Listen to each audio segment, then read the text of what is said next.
And thank you everyone for coming today. It's so good to be back. You know, we do enjoy, our family has always enjoyed getting away to the South Okanagan, but it's great to be back. It's better being here, to be honest. And just good to see all your faces. And we're still experiencing lots of warm weather here in Carstairs as well, so we can enjoy that too. This morning, we're going to turn our attention a little bit to a new sermon series called, we're going to focus on the Gospel of Mark. And Mark, I love this because really the whole Bible is about Jesus. Jesus is the hero of the Bible. If you didn't know that already, he's the one. He's the one that the whole thing is focused on, right? But when you get to the Gospels, Matthew, Mark, Luke, and John, you really start to zero in on the hero of the Bible, the one that we've all want to know more about. And I know most of us have read probably through the Gospels a number of times, but I believe that as we kind of go through it and we look at each verse, I think we'll have even a richer, deeper understanding of who this one is that we desire to worship, that we recognize that he is the King of Kings and the Lord of Lords, that he is the creator of the universe, that he's the one who's given us his word, that he's the one who loves us and didn't just say he loves us. You know, it's one thing for people to say, I love you, I love you, I love you. You know, we can all say that, right? But it's a whole other thing to demonstrate one's love for someone else. And what greater way has Jesus demonstrated his love for each one of us by paying the ultimate price, by giving his life for you and for me. And so I'm excited about having the chance to look through this gospel. And just going to do a little bit, this morning's going to be a little bit more of just an overview, a sort of setting the table, if you will, of what this gospel is, about what kind of the main message of it is, and who wrote it, and those kinds of things. But I think something very clear is going to come out of it, and that is this whole idea of servanthood. You know, the Navigators are well known for their emphasis on having an attitude of servanthood. A businessman once asked Lawrence Saney, then president of the Navigators, how he would know when he had a servant-like attitude. The answer was, by how you act when you are treated like one. That's the answer. How would he know when he had a servant-like attitude? By how he acted when he was treated like one. Have you ever been treated like a servant? You know, when I think about that, it takes me back to a little story in my life when I was working at a golf course, and I was kind of the manager, I guess, of kind of the back shop. So I was kind of responsible for making sure all these younger guys, I was probably in my late 20s at that time, and a lot of the guys who worked there were like 16, 17, 18-year-old guys, and I was responsible for making sure they showed up for work, and if they didn't show up, I'd find someone else, and so on and so forth. And then I was also but I'd also have to do all the main jobs that they did, like, you know, go and pick the balls on the driving range, and wash people's clubs, and go and pick up the baskets when they were, you know, driving balls off the driving range and these kinds of things. And one time I was kind of walking down the driving range, and it was a really busy day, and this is like in Bearspaw, right? So this is a private course. This is kind of where you get all your hotty-totty kind of people, right? Like they're all driving their really fancy cars, and I would pull up in my old beat-down Ford, whatever it was, right? And so I'm walking down the driving range as these guys are hitting balls, and I'm just trying to pick up their baskets as they're hitting balls. And, you know, it's kind of awkward because, you know, you got to make sure they're not swinging when you're picking up the basket and those kind of things. Oh, can I take that basket for you, sir? And these kinds of things. And I finally get down the whole row and pretty much picked up every basket. And then this one guy goes, you missed one over here, right? Oh, sorry about that. Picked up the basket. You know, how do you act when someone treats you like a servant? How does that make you feel? That's what I think that quote is getting at. Each of the gospel writers look at Jesus from slightly different angles. Matthew, I mean, they're all talking about the same guy, and they're all covering the same material, but they're all looking at Jesus just from a slightly different angle. So, like, Matthew really focuses in on Jesus the teacher. And a lot of the great teachings of Jesus we find in the Gospel of Matthew. And then Luke definitely makes it clear that Jesus isn't just a man, that he is God in the flesh. He makes that clear from beginning to the end of his gospel. But one of the things that he also really points out in his gospel that is also so true about Jesus is that he's also totally human. He's a human being just like you and me. So Luke really focuses in on some of the realities of Jesus' humanity. Doesn't want us to miss that point. John, in his gospel, he really focuses in on how Jesus is God. There's no question about that. And that you need to put your faith in God and God alone in order to save you from the problem that we all have, which is sin. Well, Mark, which is the gospel we're going to really focus on these next few weeks, he focuses on Jesus, the servant. That despite the fact that Jesus was this incredible teacher, this perfect human, this God of very God, the God of very God, Jesus is also a servant. You know, sometimes the verses in the Bible, there's always sort of this key verse that sort of kind of helps us hammer home what the main theme is of the book. And many would agree that that verse for Mark is Mark 10:45. And Mark 10:45 says very clearly, it says, "For even the Son of Man." Now, the Son of Man is an interesting title because, and it's interesting how God just sort of ties our services together, and we look like we're really smart in doing this, but we really just, the Lord was at work. Because Rhonda read that verse earlier from Daniel about how the Son of Man enters his throne room, and he's the creator of the universe, and he's powerful, and he's just overwhelms us, right, with his awesome. And yet, you know, so Son of Man is capturing the fact that he's a person, that he's human, but it's also capturing, because that's what Daniel identified him at in that image that she was reading from Daniel, that the Son of Man enters the room. So the Son of Man is the greatest powerful person of all time. That's really the Son of Man as well. And it says here, "For even the Son of Man," so the King of Kings, the Lord of Lords, the greatest one of all, "For even the Son of Man did not come to be served, but to serve, and to give his life as a ransom for many." That is the verse that kind of captures what the Gospel of Mark is really focusing in on, what the whole main theme of the book is. "For even the Son of Man did not come to be served, but to serve, and to give his life as a ransom for many." Mark 10:45. So just as a little background, let's ask a few questions. First of all, who is the author of this book? Well, obviously, we believe that the entire Bible was written by God, that God wrote the Bible. And how did he do that? He did that through human beings. There are different human authors of each book of the Bible. And we believe that God inspired these people to write this book, and that's how this book came to be. And it was written over thousands of years, and it was written by many, many different authors, and yet there's always the same theme throughout the whole book. The main theme, which is Jesus. But Mark is identified here as the author of the book. The book, though, in and of itself, doesn't identify him as the author. You see, some of these titles that we have in these books, Matthew, Mark, Luke, and John, these titles were given to these books later. They weren't there to begin with.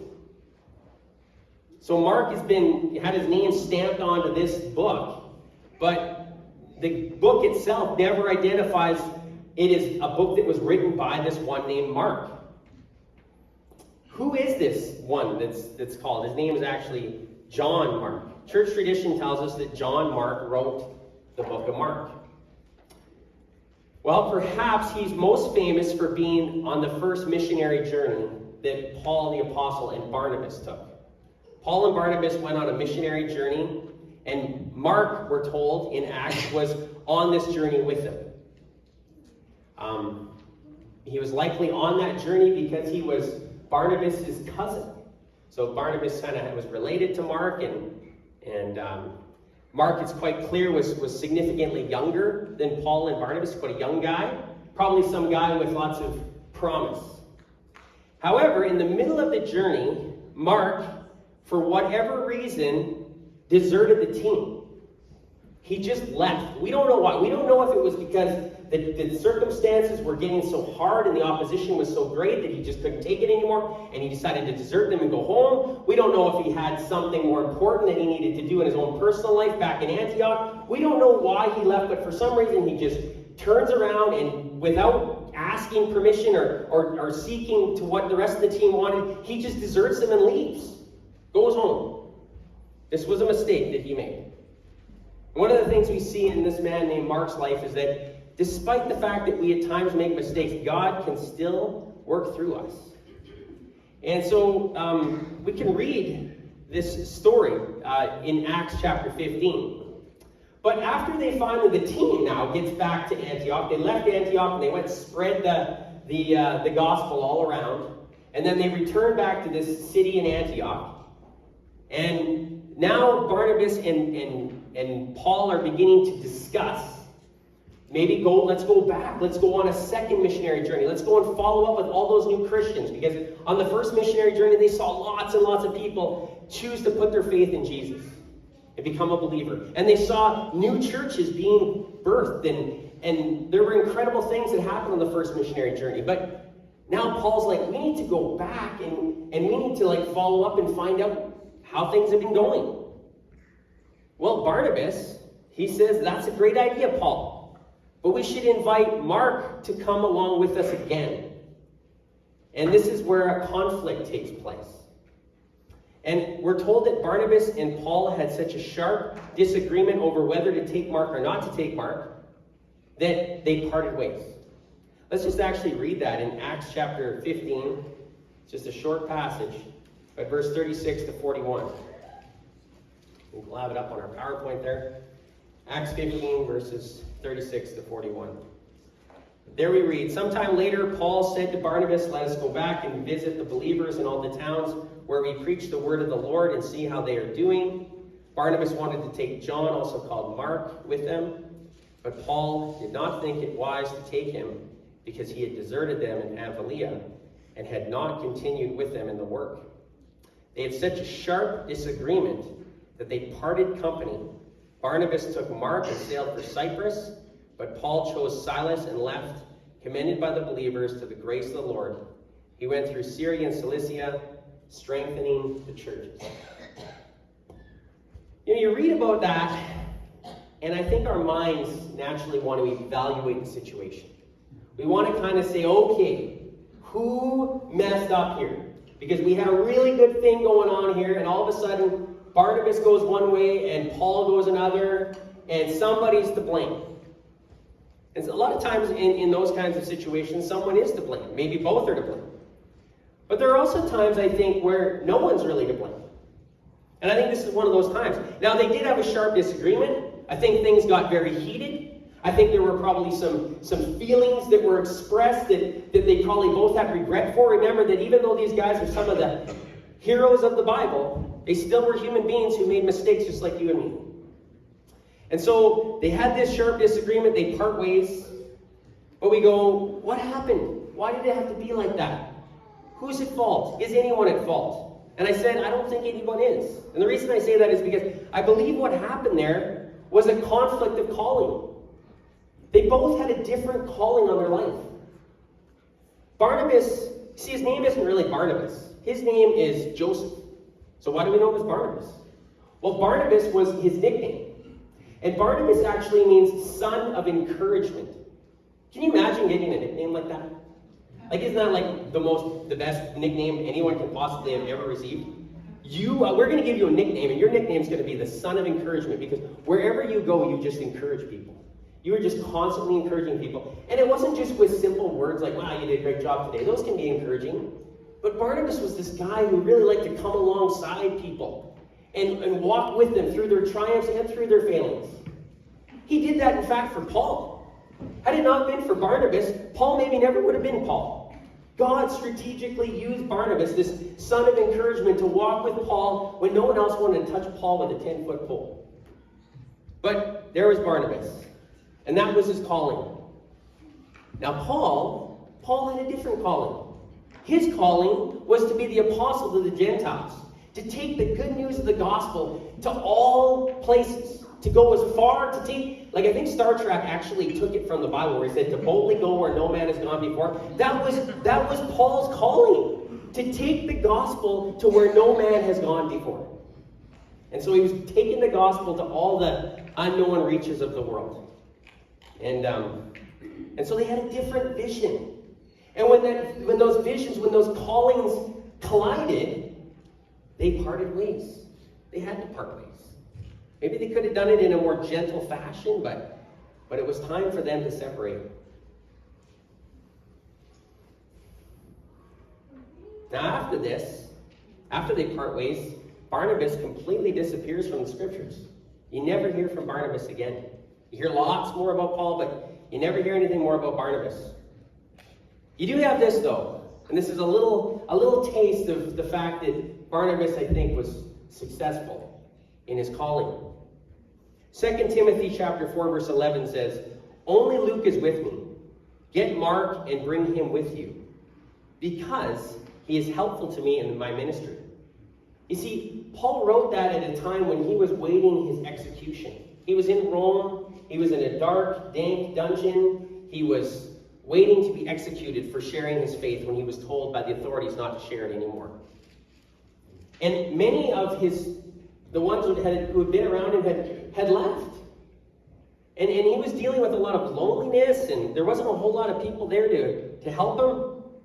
And then as he's writing his letter to who he calls his son in the faith, Timothy, he says, "Timothy, I want you to come, but when you come, don't only come alone, get Mark, because Mark is helpful to me in my ministry." So we can tell from that obviously Barnabas had some pretty good success at walking with Mark and helping Mark to not get stuck in his failing, but to go on to become a great instrument for God to work through. And in fact, not only that, but of course Mark is given the credit for writing this gospel. This isn't just one of the gospels, it's kind of the first gospel. In the church history, we're told that Mark was likely the first one to write a gospel about Jesus. The reason we believe that is because 92% of Matthew's gospel, 92% of Mark's gospel is in Matthew's gospel. And another 48% of Mark's gospel is in Luke's gospel.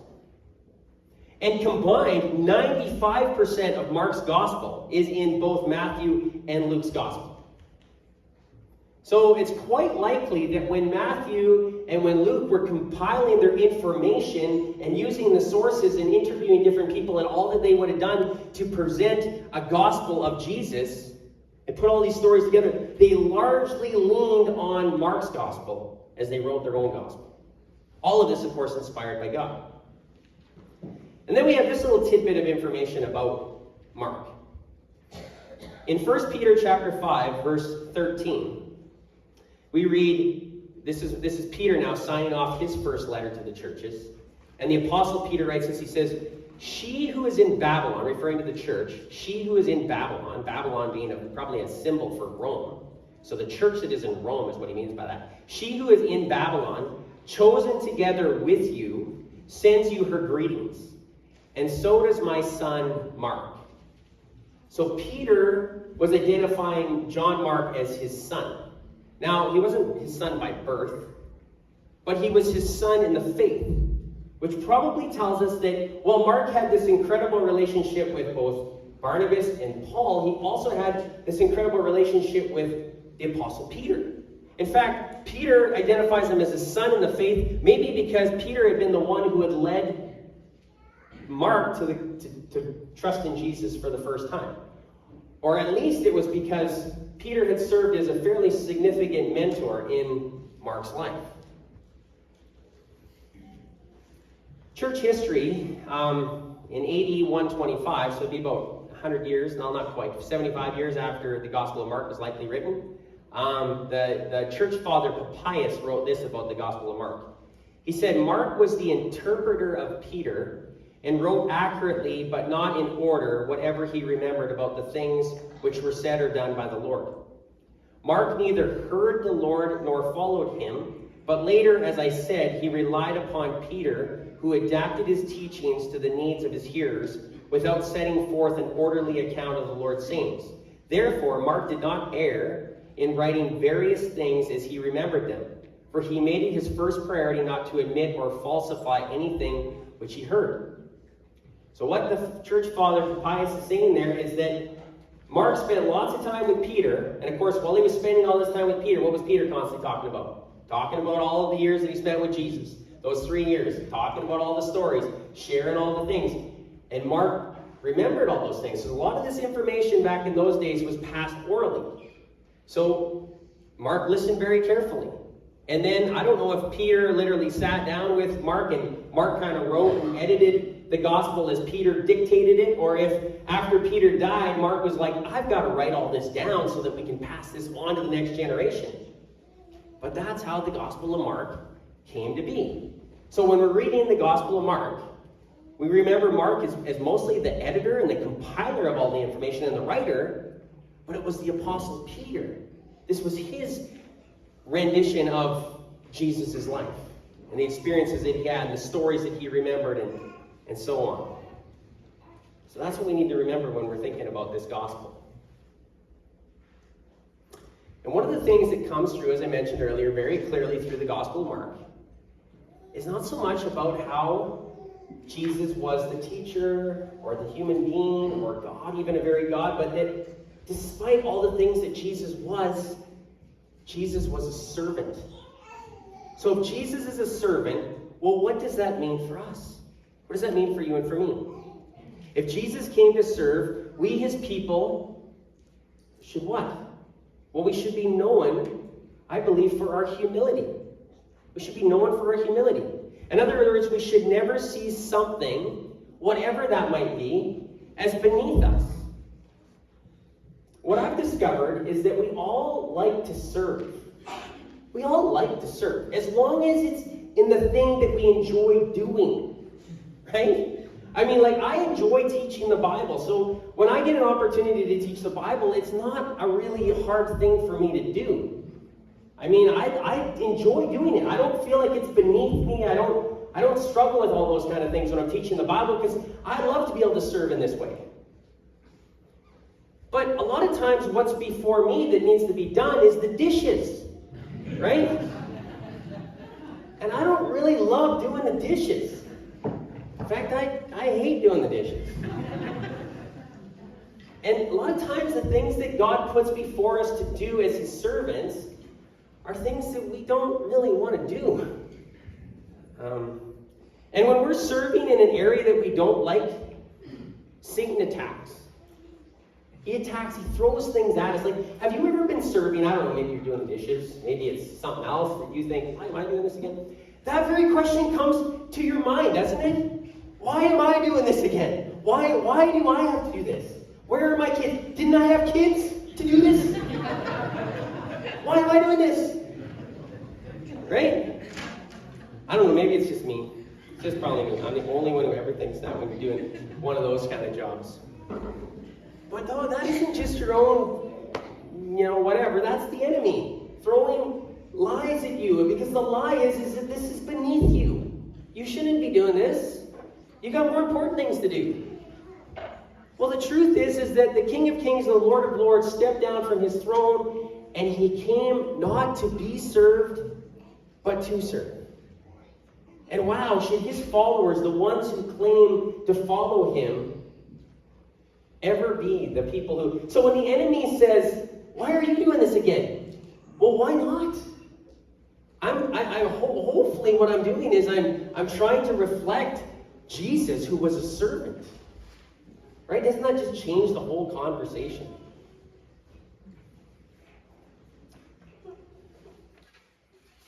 So God's people should be known for their humility. Nothing is beneath us.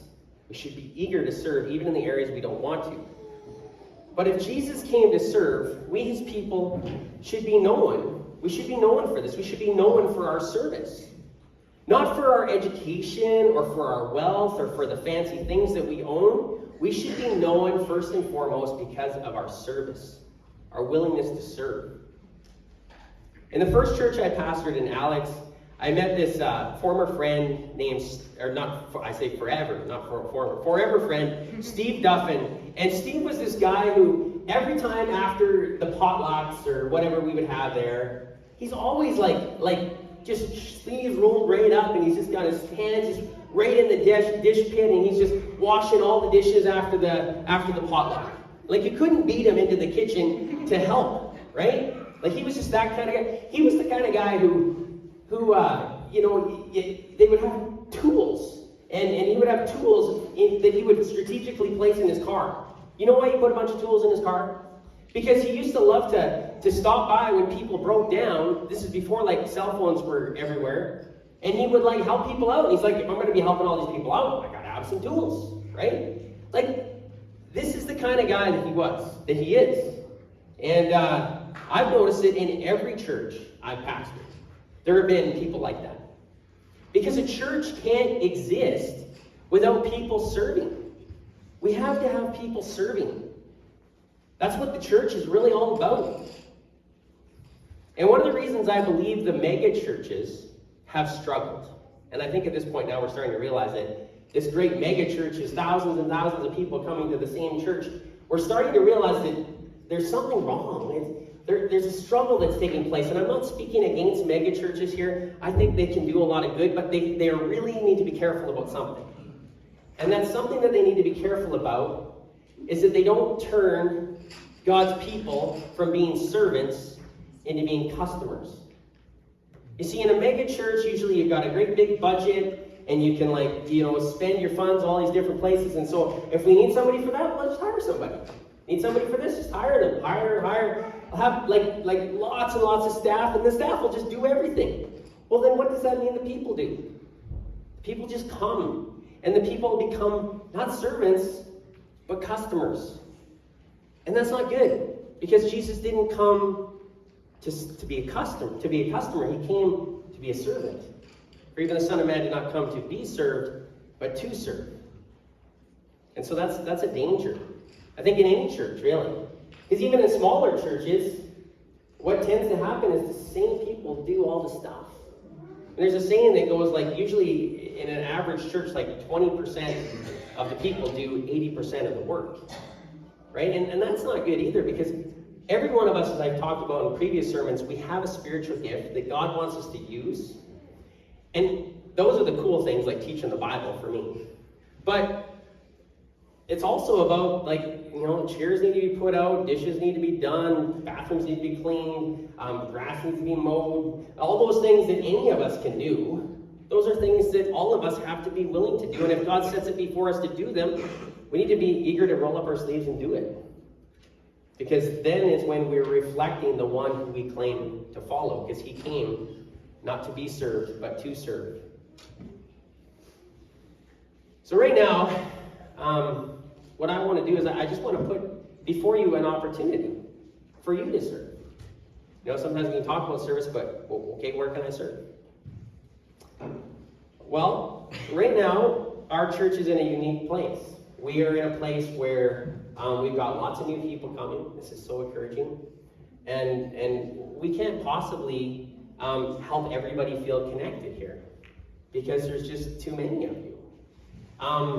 But there is a way that can happen, and that is as if more and more people get into this whole idea of serving. And where can you serve? Well, you could serve as a small group facilitator. Not a leader, just a facilitator. It's an important role. It's something I believe just about anybody that has a relationship with the Lord and has just a basic understanding of Scripture could potentially do. But I'm setting that before you. This is what a facilitator does. Because I think a lot of times the reason that people don't serve isn't because they don't want to or they're not willing to. Sometimes it's that they don't know how, or they don't know what exactly they're supposed to do. So tell us what to do, okay? Well, this is what we need you to do. A facilitator is willing to put his or her name forward and is willing to, meet with the elders one time so that we can find out who you are, hear a little bit about your relationship with the Lord, hear about kind of, go through the doctrinal position, make sure there's no questions that you have. If you do have any questions, we can help you with any of those questions that you might have. It's an important step. A facilitator then needs to be, once the elders said, we think you're going to make a great facilitator. Like, this would be great. Well, then the facilitator needs to go around praying and looking for people to potentially join their life group, or to join their small group. Because what I found is that if we just say, okay, well, we've got like 7 or 8 small groups and come on out and be part of one of them, people might come, but a lot of times they don't.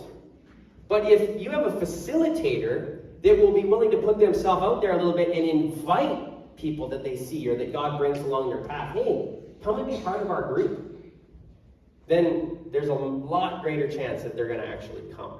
So a facilitator has to be a person that's praying and looking for people to potentially invite. And then a facilitator will show up for one meeting, which is where I'm going to just basically make sure that you have all your questions answered. Because we're going to study through 30 different stories of the Bible. And through these 30 different stories of the Bible, we're really going to unpack the gospel from creation to the cross. I think John Cross talked about that a little bit last week, but we're going to look at how through different stories, right from Genesis right to Revelation, this story of the good news of Jesus Christ is so clear. And to study that with other believers, there's an experience that takes place that you just don't get from just showing up on Sunday morning. And also connection takes place. Because what this facilitator needs to do is once they've sort of said, okay, this is where the group is going to meet, and this is what time we're going to meet, this is what day we're going to meet on, and so on, then the facilitator just needs to be there and be prepared to sort of, they've pre-read the passage that the group's going to read through, but they just kind of be the one that says, hey, Bob or Joe or Larry or whoever, would you read this passage? So then the person reads the passage. And they read the passage and everybody listens. And then after that person reads the passage, everybody listens. And after that, the facilitator would say, well, is there somebody here that now would like to put into their own words what we just heard? And we just get to hear the Bible again told orally. Rather than reading it, which is great, you need to read it. But remember that this was shared over and over again to begin with, orally. And so it's really neat when you hear people just share what they heard in their own words. And then the facilitator would say, okay, well now we got a few questions. Question number 1, what does this passage tell us about God? Isn't that a great question to ask when you're reading the Bible? What does this passage have to tell us about God? And the second question, what does this passage have to tell us about people? That's a great question, right? When you're reading the Bible, what does this question have to tell us about people? And then after you had a chance to kind of wrestle with that a little bit, and then the group talks about it, and the Holy Spirit works through this, then you open up the Bible again, and you read it again for a second time. Somebody else. Larry read it to begin with, now we're going to get Bob to read it. Bob reads the passage, and you read it, and you kind of listen this time for, did we miss anything? Were there any points that the Holy Spirit really wanted us to catch that we missed? And you just kind of go through that. And then at the end, you say, well, if this really is the Word of God, if this is His message to you and to me, okay, then what does that mean I need to do? Because remember, He didn't just give us this to acquire all the information we can possibly compile in our heads. He gave us this to direct us, to guide us, to show us our way through life. So we wrestle with that question a little bit. And then, who could I tell? Who could I tell? Who could I share this story with out there in the community? It's a great, simple process for people to have groups where they're together, learning God's Word and growing closer to Him. And we're excited about it, but we need some facilitators. So if you're thinking, you know what, this is something God's putting before me to get involved, I got some hesitations about it, maybe I just want to learn a little bit more about it, you need to talk to Donna if she's out there. Donna Shirley, she would love to talk with you because she's kind of the one that's putting together the people who will facilitate these things. You can talk to me always. I'm kind of involved with it too. But keep that one in your mind. We need some facilitators. Now maybe for some of you it's like, the Lord is giving me other things to do. That's okay. That's good. Maybe for you it's you know what, we got this kickoff tailgate party coming, and I've had people talking about how we're going to have like over 300 people here on September 18th. Like, there's a lot of people who potentially could come. If God's going to bring them, it'd be incredible to see how many are going to come. So there's all kinds of things that we got to do. One of the main things that we got to do is when we do have that tailgate party, we need to make sure that we see us as people who need to reflect Jesus to the community. So we need to be going out of our way to not just sort of huddle with the people we always talk to, but we need to meet new people and welcome them. And say, hey, you're welcome. It goes a long ways when people know that they're welcome to come. All right, back to the verse. Mark 10:45. For even the Son of Man did not come to be served, but to serve and to give his life as a ransom for many. As we turn our attention now to the communion table, I want to just touch just briefly on that last part of the verse. And to give his life as a ransom for many. You know, the word ransom, it means a sum of money or other payment for the release of a prisoner. That's what ransom means. A sum of money or other payment for the release of a prisoner. So who was Jesus giving his life as a ransom for? The facts are, we don't always live to serve. We as people a lot of times like to be served. We want to be served. And a lot of times when there's something that is put right before us, one of the responses is, well, there's two responses. It's, let's just wait. Let's just wait. I'm just going to wait. You know why I'm going to wait? Because I'm going to wait until hopefully somebody else will do that.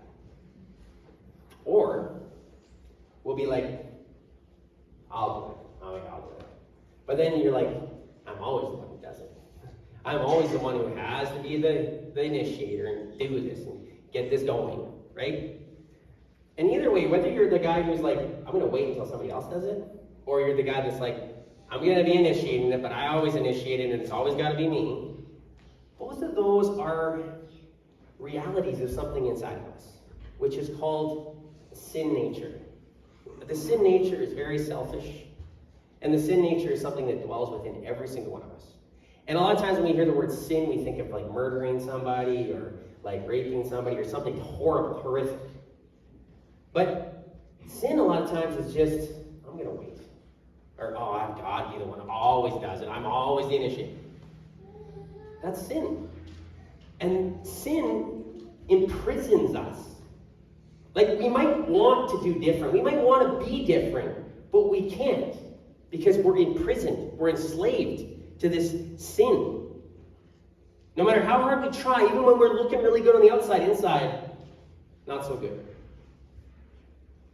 Jesus came to ransom us from that imprisonment.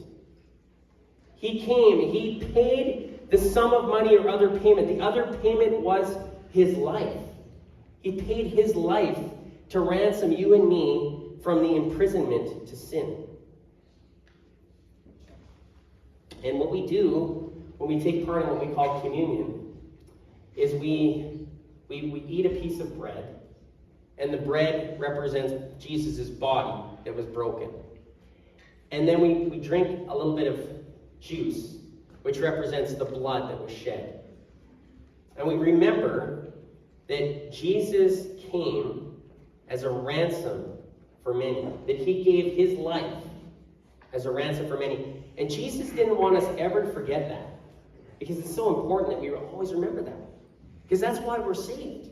We're not saved here today because we've done enough good things that outweigh our bad things. I think John unpacked that really well last week from what I've heard. That's so true. It doesn't come down to did your good things outweigh your bad things. It comes down to, were you perfect or did you miss the mark? And if you missed the mark by a little bit or you missed the mark by a lot, you missed. That's all that matters. Right?